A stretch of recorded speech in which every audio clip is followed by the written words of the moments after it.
une fois de plus, la ministre utilise des jeux d'écriture pour atteindre ces 60 000 postes. C'est-à-dire? C'est-à-dire que elle met 2150 assistants d'éducation dans les créations de postes. Alors c'est nécessaire, hein, on a besoin d'assistants d'éducation dans les établissements, d'autant plus avec les conditions de sécurité actuellement. Sauf que ce qui était promis, c'était des postes de titulaires. Et les AED, ce ne sont pas des titulaires, c'est des non-titulaires qui, certes, je le répète, sont utiles dans les établissements, mais du coup, ça ne fait pas le plein du nombre d'enseignants. C'est quoi les AED, Xavier Marron? Les AED, c'est les surveillants. Voilà, c'est ce qu'on appelait pendant un temps, voilà, les MISE, les surveillants dans les établissements. Donc ils sont très très utiles et on en a besoin de plus d'ailleurs dans les établissements pour les vies scolaires, mais c'est pas des emplois de titulaires. Par ailleurs, ça ne rattrape pas les 80 000 suppressions de postes du gouvernement, enfin du quinquennat de Nicolas Sarkozy, donc c'est quand même un peu en deçà, d'autant que les effectifs augmentent. Et vous en voulez 20 000 de plus? Il en aurait fallu plus effectivement, mais cela dit, il y a quand même un écueil dans cette affaire, parce que vous disiez que les concours faisaient le plein. Non, malheureusement, nous le constat qu'on fait, c'est que les concours ne font pas le plein actuellement. Dans le second degré, il y a une crise de recrutement majeure. Le gouvernement n'a pas pris la mesure de cette crise de recrutement. Donc effectivement, il affiche des créations de postes. C'est très bien, c'est beaucoup mieux que le quinquennat précédent. Mais comme il n'arrive pas à recruter en nombre suffisant, du coup les effets sur le terrain, en plus de l'augmentation démographique, sont assez peu visibles. Vous évoquiez les surveillants. Dans ces recrutements, il y a aussi des enseignants stagiaires. Alors c'est pas du temps complet là encore. Non, c'est pas du temps complet sur le terrain, mais ça c'était un élément qui était nécessaire, puisque sous le quinquennat de Nicolas Sarkozy, la formation des stagiaires avait été complètement supprimée.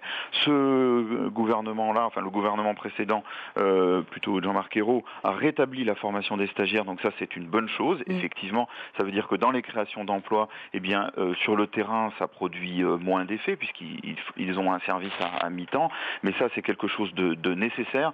On ne peut pas concevoir à un moment donné un recrutement qui ne serait pas pour lequel on ne formerait pas les personnels que l'on recrute. Et certains postes aussi sont occupés par des contractuels? De fait, certains postes sont occupés par des contractuels parce que, comme je le disais tout à l'heure, étant donné qu'il y a une crise de recrutement majeure dans le second degré, le ministère n'arrive pas à faire le plein du recrutement, et donc sur le terrain, il y a nécessité pour que tous les élèves aient des professeurs en face d'eux, de recruter des non-titulaires, en nombre malheureusement toujours plus important. Le problème, c'est que ces collègues non-titulaires, d'abord, ils ne sont pas formés pour la plupart. Deuxièmement, ils ne sont évidemment pas bien payés.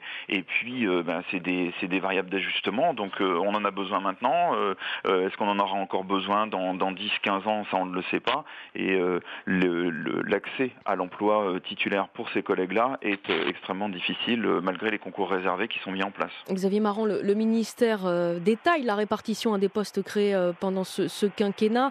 23 000 dans le premier degré, plus de 21 000 dans le second degré, mais vous, ce que vous dites, c'est que sur le terrain, vous n'avez pas vu la différence concrètement?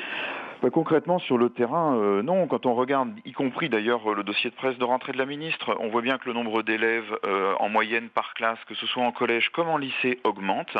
Il y a une poussée démographique très importante cette année en lycée. L'année prochaine, ça recommencera en collège.